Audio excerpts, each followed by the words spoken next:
This is Ag Matters PM from the Iowa Agribusiness Radio Network, brought to you by the Iowa Soybean Association, your source for the latest Iowa ag news headlines right here in the heart of the heartland.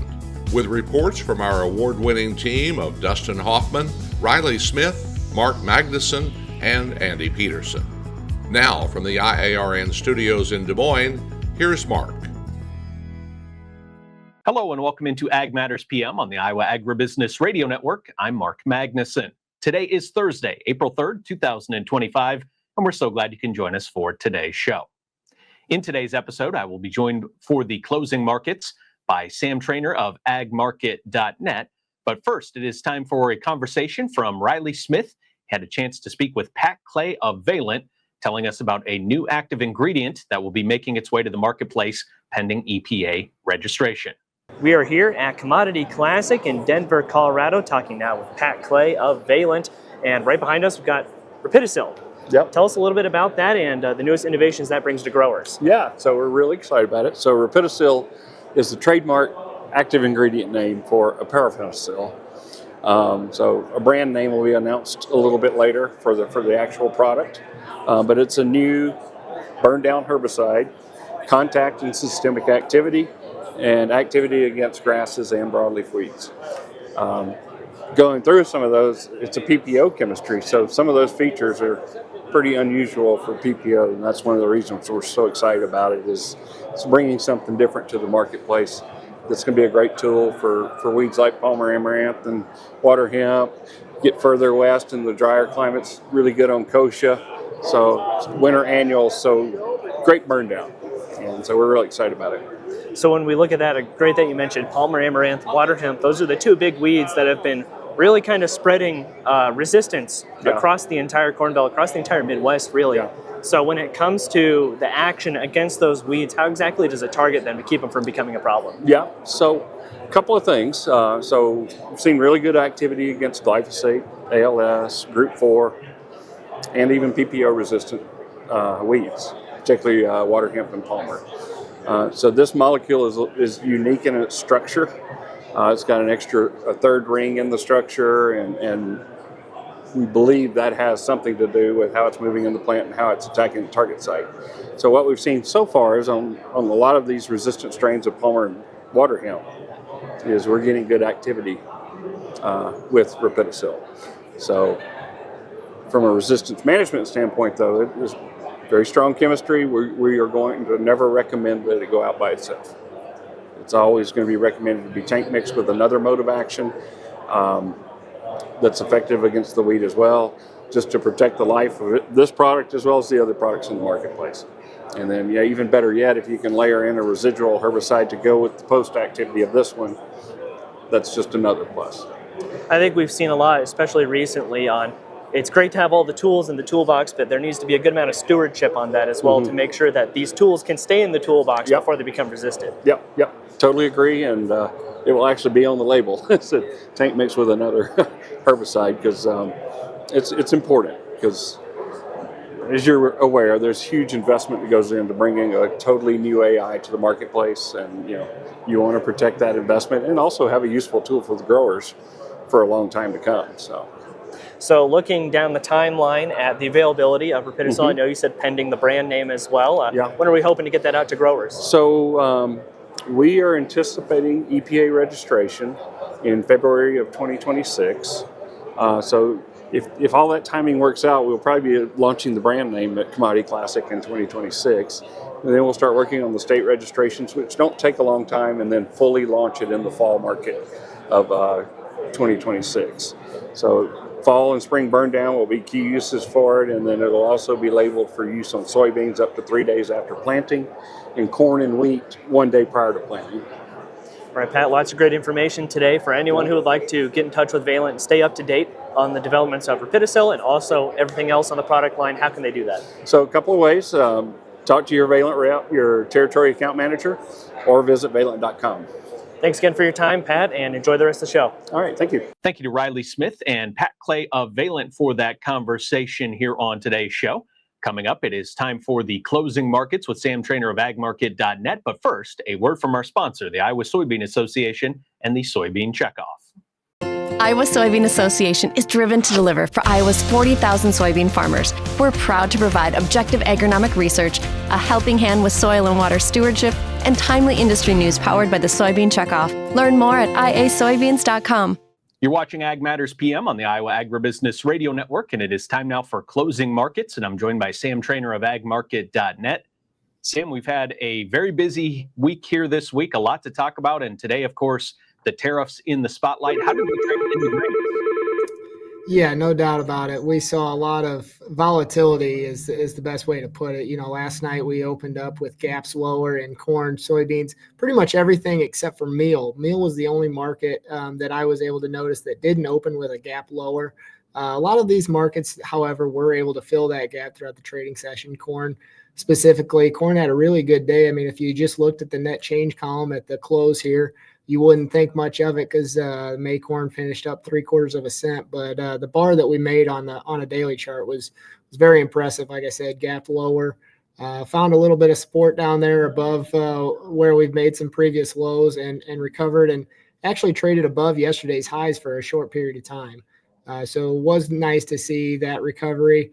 Soybeans and pretty much everything else was down pretty hard today, but again, off of those early overnight lows, and nothing drastic happened beyond what we saw in the overnight open. So with that being said, Sam, we get that big tariff announcement yesterday afternoon. You see the price movement in the overnights. Did the market, I guess, react kind of in line with what you expected maybe could happen here today, or was it even less of a reaction than you thought?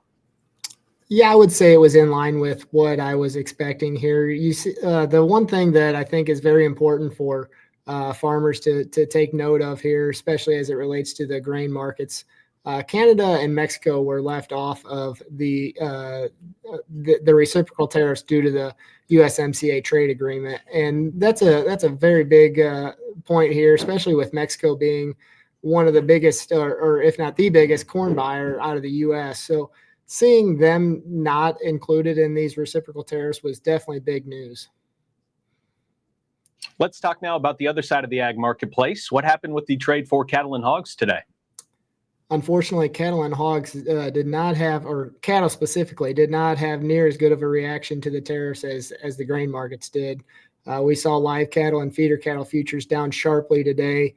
Feeders down nearly $5. Live cattle down over $2. So really negative day there. You see the main countries that import U.S. beef were some of the key countries that were targeted in yesterday's tariff announcements. So saw some very heavy and aggressive selling in those markets today. On the hog side, did we see as much price movement? Not as much in the hogs, no. Hogs were relatively quiet today. Actually traded above unchanged for a little bit. Looks like we closed just shy of unchanged, but relatively quiet day in the hog market. It was one of the outliers that didn't have a ton of movement today. Do you think, Sam, that maybe that ties into what we already spoke about with the relationship with Mexico and Canada not being included in those tariffs? Does that help out the hog market in this case? Certainly it has something to do with it. Yeah, Mexico for sure is helpful there, not being included with the hog trade. Definitely took note of that.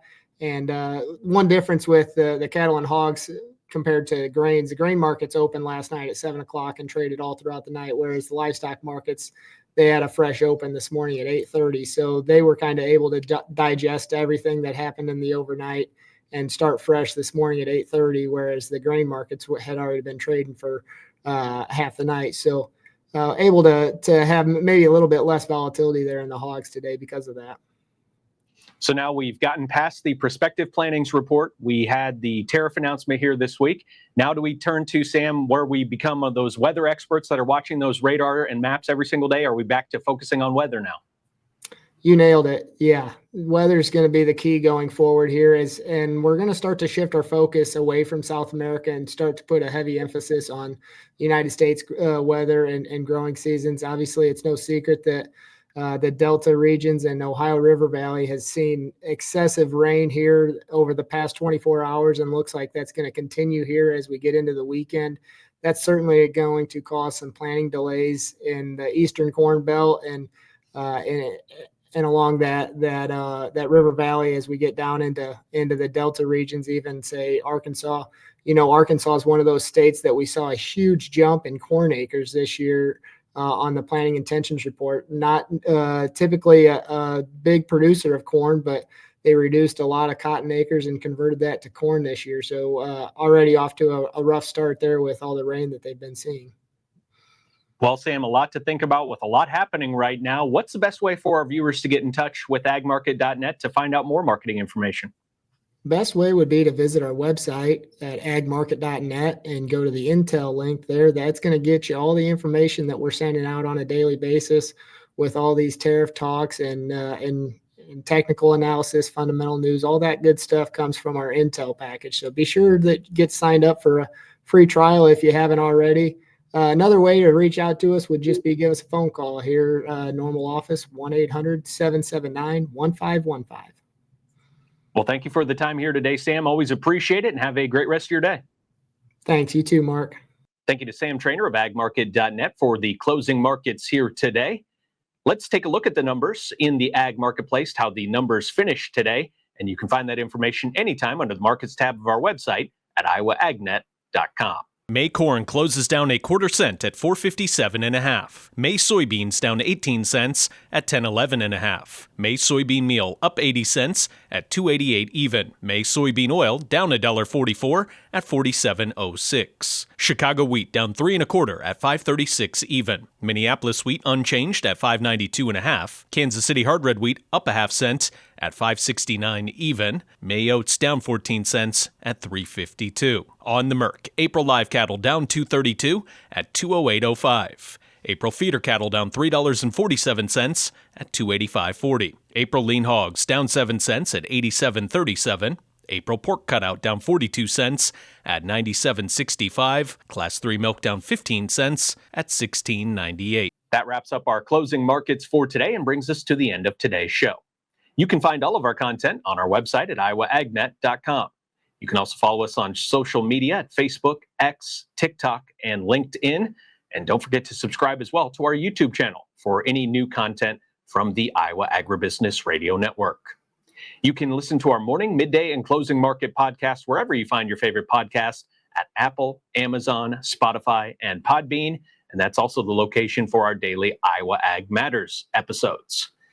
From the Iowa Agribusiness Radio Network studios in Des Moines, I'm Mark Magnuson. For Riley Smith, Dustin Huffman, and Andy Peterson, we thank you for watching. This has been Ag Matters PM.